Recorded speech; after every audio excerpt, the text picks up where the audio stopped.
زرتشی عقائد، رسم و رواج اور روایات عصری ثقافت میں نظر آتی ہے۔ ہر سال موسم بہار کی آمد کا جشن منانے کے لیے آذربائیجان میں نوروز منایا جاتا ہے۔ یہ روایت زرتشی لوک داستانوں سے انہیں ملی ہے اور نوروز آذربائیجان کی سب سے بڑی تعطیلات میں سے ایک ہے۔ باکو کی ایک ٹور گائیڈ عائشہ شریفوفا نے وضاحت کرتے ہوئے کہا کہ نوروز کے موقع پر ہم اپنے صحن میں آگ جلاتے ہیں، ہم شکر بورا، بکلاوا، کوگل، پیسٹریز وغیرہ بناتے ہیں۔ یہ نوروز کے موقع پر خاص طور پر تیار کی جانے والی مٹھائیاں ہیں۔ ان میں سے ہر ایک موسم بہار کے دوران فطرت کے مختلف مرحلے کی نمائندگی کرتا ہے۔ شکر بورا ہلال کے شکل کا ہوتا ہے، بکلوا ستارے کی شکل کا ہوتا ہے، جبکہ گوگل سورج کی شکل کا۔ زرتشی مذہب میں تجدید کا تصور اور فطرت کی تعین، اس کی تعظیم جدید دور کے آذربائیجان میں محفوظ ہے۔ نوروز 21 مارچ کو آتا ہے، لیکن ایران کے برعکس آذربائیجان میں نوروز کی تعطیل سے پہلے والے 4 ہفتوں میں جشن منایا جاتا ہے۔ شریفوا کہتے ہیں کہ لوگ رقص کرتے ہیں، گیت گاتے ہیں اور کھیلوں کے ذریعے جشن مناتے ہیں۔ زرتشوں کے لیے سردیوں کے بعد فطرت کا احیاء خود کی تجدید کا موقع فراہم کرتا ہے اور اس مقدس کے لیے آگ ایک مفید ذریعہ ہے۔ آذربائیجان کے چاروں طرف شہروں اور دیہاتوں میں الاؤ جلائے جاتے ہیں اور جو لوگ اپنی بدقسمتی کو پیچھے چھوڑ کر نئے سال کا آغاز کرتے ہیں وہ اس کے اوپر سے چھلانگ لگاتے ہیں۔ آذربائیجان کی زرتشی ماضی کی مادی نشانات ملنا مشکل ہے۔ کچھ اسکالرز کا خیال ہے کہ آذربائیجان کی قومی آئیکون میں سے ایک باکو کی تاریخی پرانی شہر میں موجود 29 میٹر بلند میڈون ٹاور ہے۔ یہ 21ویں صدی کی عمارت یونیسکو کی تہذیبی ورثے میں شامل ہے اور زرتشی مذہب کا آغاز ہو سکتی ہے۔ مینار کے نیچے کھڑے ہو کر اینٹوں کی 2 مختلف تھیلیوں کو واضح طور پر دیکھا جا سکتا ہے۔ بعض مورخین کا خیال ہے کہ عمارت کا نچلا حصہ دکھما ہو سکتا ہے، جو زرتشی میت کو رکھنے والے مینار کے طور پر استعمال ہوتا رہا ہے تاکہ انہیں پاک کیا جا سکے۔ زرتشی مذہب کا ایک اور مقدس عنصر یہ ہے کہ انسانی باقیات کو مینار کے اوپر رکھ دیا جائے اور گدھوں کے کھانے کے لیے چھوڑ دیا جائے تاکہ زمین غیر آلودہ رہے۔ اسکالر اور محقق اے ایڈولجی کے مطابق دکموں کو اس بات کو یقینی بنانے کے لیے ڈیزائن کیا گیا تھا کہ لاشیں اور ان کی سیالیں زمین کے ساتھ رابطے میں نہ آئیں یا ندیوں میں نہ جائیں۔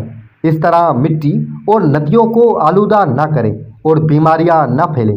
یہ رسم چھوٹی پہاڑی وادیوں میں پیدا ہوئی جہاں قابل کاشت زمین بہت کم تھی اور بیماری پورے گاؤں کو تباہ کر دیتی تھی۔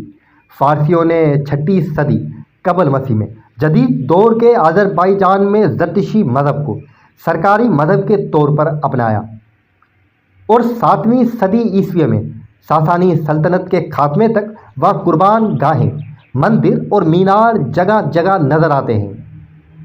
جب زرتشی مذہب پورے ایشیا اور فقاز میں پھیلنے لگا تو مذہب کے مقدس شعلوں کی حفاظت کے لیے ہزاروں آتش کدے بنائے گئے۔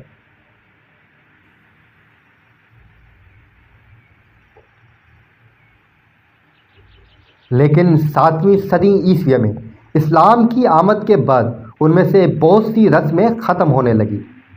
آج آذربائیجان کی آبادی زیادہ تر شیعہ مسلمان ہیں، لیکن اس کی 2 باقی ماندہ آتش کدے ملک کے پراسرار زرتشی تاریخ کی بہترین شواہد پیش کرتی ہے۔ خنالک میں ایک چھوٹی پتھر کی اہرام نما عمارت ہے جس کے گرد 4 کھلے محراب والے داخلی راستے ہیں جہاں سے سبز پہاڑیاں نظر آتی ہیں۔ یہاں جو آگ جا کر چاروں طرف برفانی چوٹیوں میں داخل جاتی ہے۔ موجودہ ڈھانچے نسبتاً نیا ہے۔ اس کی بنیاد ایک یادگار کے طور پر لندن میں قائم عالمی زرتشی تنظیم نے 2016 میں رکھی تھی۔ اس کے بارے میں خیال ظاہر کیا جاتا ہے کہ یہ ایک سابق آتش کدے کی کھنڈرات پر بنایا گیا ہے، جسے مقامی باشندوں نے ہمیشہ آتش گاہ کہا ہے۔ آذربائیجان کا سب سے مشہور آتش کدہ سورخانی کی آتش گاہ، جو دارالحکومت باکو کے مشرق میں ایک مشہور سیاحتی مقام ہے۔ یہ کوئی اتفاق نہیں کہ آج اس کی زائرین کی اکثریت انڈیا سے آتی ہے۔ 7ویں صدی میں اسلام کے پھیلنے کے بعد ایران اور آذربائیجان میں زرتشتی تیزی سے محدود ہونے لگے اور بہت سے لوگوں کو اپنے آبائی وطن کو چھوڑ کر وسطی اور جنوبی ایشیا میں جا کر آباد ہونے پر مجبور ہونا پڑا۔ ممبئی اور قریبی انڈین ریاست گجرات ایک بڑی زرتشتی آبادی کا گھر بن گئی۔ اسلام قبول کرنے سے انکار کرنے کے بعد سلطنت فارس سے فرار ہونے والے ان افراد نے انڈیا میں پناہ لی اور آج یہ دنیا میں زرتشتیوں کا سب سے بڑا گروہ ہے۔ ایک اندازے کے مطابق اس کی 60,000 پیروکار ہیں، جو عالمی زرتشتی برادری کا تقریباً نصف ہے۔ خنالک کی آتش کدے کی طرح سورخانی کا بھی آذربائیجان میں زرتشت کے زوال کی صدیوں بعد تعمیر کیا گیا تھا اور اسے قدرتی طور پر جلنے والا شعلے کے گرد بنایا گیا تھا۔